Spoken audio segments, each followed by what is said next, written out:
ಎಲ್ಲರಿಗೂ ನಮಸ್ಕಾರ. ಇಂದಿನ ವಿಡಿಯೋದಲ್ಲಿ ಗೋಧಿ ಹುಲ್ಲನ್ನ ಡೆಕೋರೇಷನ್ ಮಾಡ್ಕೊಳ್ಳೋದಕ್ಕೆ ಹೇಗೆ ಬೆಳೆಸೋದು ಅನ್ನೋದನ್ನು ಶೇರ್ ಮಾಡ್ಕೊಂಡಿದ್ದೆ. ಇವತ್ತಿನ ವಿಡಿಯೋದಲ್ಲಿ ಹೇಗೆ ಡೆಕೋರೇಷನ್ ಮಾಡಿದ್ರೆ ಸುಂದರವಾಗಿ ಕಾಣಿಸುತ್ತೆ ಅನ್ನೋದನ್ನು ಈ ವಿಡಿಯೋದಲ್ಲಿ ತೋರಿಸ್ತಾ ಇದ್ದೀನಿ. ನೀವು ಯಾರೆಲ್ಲ ಇನ್ನೂ ಗೋಧಿ ಹುಲ್ಲನ್ನ ಬೆಳೆಸೋದ ನೋಡಿಲ್ಲ, ಅದನ್ನು ಡಿಸ್ಕ್ರಿಪ್ಷನಲ್ಲಿ ಲಿಂಕ್ ಹಾಕಿರ್ತೀನಿ, ನೀವು ಹೋಗಿ ನೋಡ್ಬೋದು. ಮನೆಯಲ್ಲಿ ಯಾವುದೇ ಪೂಜೆ ಆಗಿರ್ಬೋದು ಅಥವಾ ವರಮಹಾಲಕ್ಷ್ಮಿ ವ್ರತ, ಗೌರಿ ಹಬ್ಬಕ್ಕೆ ನೀವು ಈ ರೀತಿ ಡೆಕೋರೇಷನ್ ಮಾಡಿಕೊಂಡ್ರೆ ತುಂಬಾ ಚೆನ್ನಾಗಿ ಕಾಣಿಸುತ್ತೆ.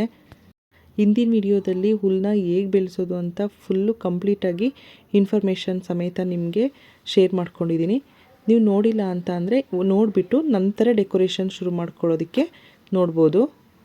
ಇವಾಗ ಇನ್ನೇನು ವರಮಹಾಲಕ್ಷ್ಮಿ ಹತ್ರ ಬರ್ತಿದೆ. ನೀವು ಇವತ್ತು ಅಥವಾ ನಾಳೆಯಲ್ಲಿ ಹಾಕ್ಕೊಂಡ್ರೆ ನಿಮಗೆ ಹಬ್ಬದಷ್ಟರೊಳಗಡೆ ಈ ರೀತಿ ಬೆಳೆಸ್ಕೋಬೋದು. ನೋಡಿ, ನಾನು ಇದನ್ನು ಕಂಪ್ಲೀಟಾಗಿ ಬೆಳೆಸೋದಕ್ಕೆ ಮಿನಿಮಮ್ ಅಂದರೂ 9 to 10 ಡೇಸ್ ತೊಗೊಂಡಿದೆ. ನೀವು ಈ ರೀತಿ ಬೆಳೆಸ್ಕೊಂಡ್ರೆ ಇವಾಗ ಶುರು ಮಾಡಿದ್ರೂ ಕೂಡ ಹಬ್ಬದಷ್ಟರಲ್ಲಿ ನೀವು ಕೂಡ ಬೆಳೆಸ್ಕೋಬೋದು. ಇವಾಗ ಇದನ್ನು ಹೇಗೆ ಅಲಂಕಾರ ಮಾಡಿದ್ರೆ ಚೆನ್ನಾಗಿ ಕಾಣಿಸುತ್ತೆ ಅನ್ನೋದನ್ನು ಈ ವಿಡಿಯೋದಲ್ಲಿ ನಿಮ್ಮ ಜೊತೆ ಶೇರ್ ಮಾಡ್ಕೋತಿದ್ದೀನಿ. ನಾನು 2 ರೀತಿ ಗೋಧಿ ಹುಲ್ಲು ಬೆಳೆಸ್ಕೊಂಡಿದ್ದೆ. ಒಂದು ಪೂರ್ತಿ ಬೌಲಿಗೆ ಗೋಧಿ ಹಾಕಿ ಬೆಳೆಸಿದ್ದೀನಿ, ಮತ್ತು ಇನ್ನೊಂದಕ್ಕೆ ಮಧ್ಯದಲ್ಲಿ ಬೌಲಿಟ್ಟು ಸುತ್ತ ಬೆಳೆಸಿದ್ದೀನಿ. ಪೂರ್ತಿ ಗೋಧಿ ಬೆಳೆಸ್ಕೊಂಡಿದ್ವಲ್ಲ, ಅದಕ್ಕೆ ಈ ರೀತಿ ಬಾಳೆಕಂದಿಂದ ಅಲಂಕಾರ ಮಾಡೋದಕ್ಕೆ ಇಟ್ಕೊಂಡಿದ್ದೀನಿ. ನಿಮ್ಮ ಹತ್ರ ಬಾಳೆಕನ್ನ ಸಿಕ್ಸೋದಕ್ಕೆ ಯಾವುದಿರುತ್ತೆ ಅದನ್ನು ಈ ರೀತಿ ಯೂಸ್ ಮಾಡಿಕೊಂಡು ನೀವು ಬಾಳೆಕಂದಿಂದ ಅಲಂಕಾರ ಮಾಡ್ಕೋಬೋದು. ನಾನು ಫಸ್ಟು ಒಂದು ವಿಡಿಯೋದಲ್ಲಿ 2 ಬಾಳೆಕನ್ನು ಕೂಡ ಅಲಂಕಾರ ಮಾಡಿ ತೋರಿಸಿದ್ದೆ. ಅದಕ್ಕೋಸ್ಕರ ಇವತ್ತು ಒಂದು ಬಾಳೆಕಂದಿಟ್ಟು ಅಲಂಕಾರ ಮಾಡಿ ತೋರಿಸ್ತಾ ಇದ್ದೀನಿ, ಮತ್ತು ಇನ್ನೊಂದು ದೀಪಕ್ಕೋಸ್ಕರ ಅಂತ ಇಟ್ಕೊಂಡಿದ್ದೀನಿ. ನೀವು ಎರಡನ್ನೂ ಬೇಕಂದರೆ ಈ ರೀತಿ ಬಾಳೆಕಂದಿಂದ ಅಲಂಕಾರ ಮಾಡಿಕೊಂಡು 2 ಸೈಡಲ್ಲೂ ಕೂಡ ಜೋಡಿಸ್ಕೋಬೋದು.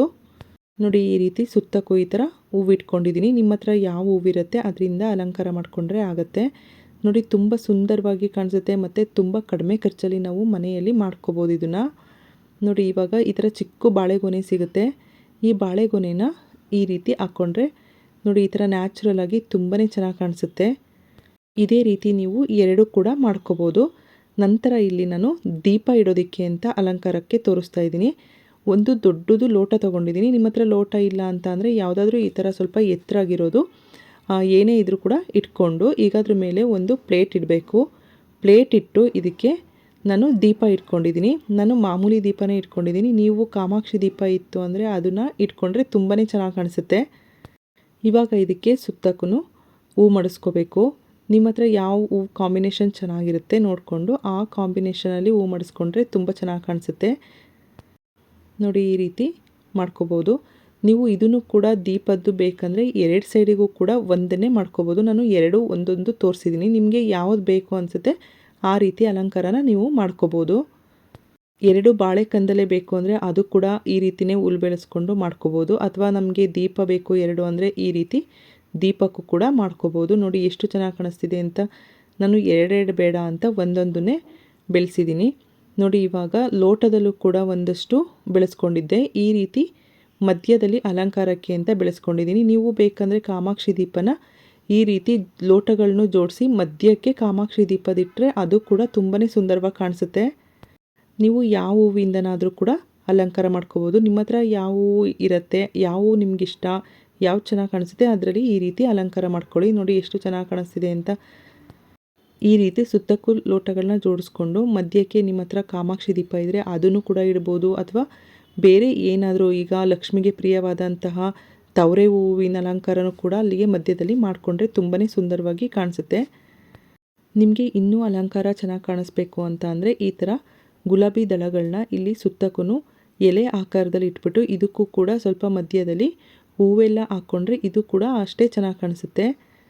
ನೀವು ಬಾಳೆಕಂದಿನ ಅಲಂಕಾರ ಅಥವಾ ದೀಪಗಳು ಯಾವುದೇ ಇರಲಿ ಈ ಥರ ಮಾಡಿಕೊಂಡ್ರೆ ತುಂಬಾ ಚೆನ್ನಾಗಿ ಕಾಣಿಸುತ್ತೆ.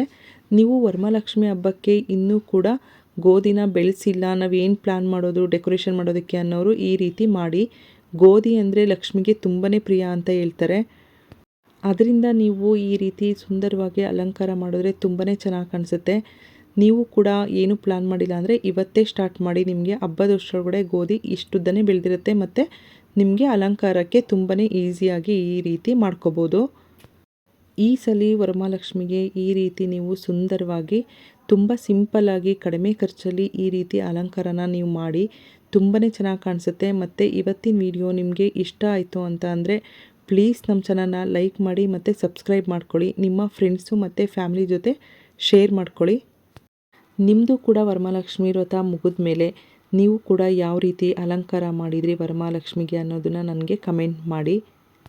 ಈ ಸುಂದರ ಅಲಂಕಾರ ನಿಮಗೆ ಇಷ್ಟ ಆಯಿತು ಅಂದರೆ ನಮ್ಮ ಚಾನಲ್ನ ಸಬ್ಸ್ಕ್ರೈಬ್ ಮಾಡೋದನ್ನ ಮರಿಬೇಡಿ. Thank you for watching.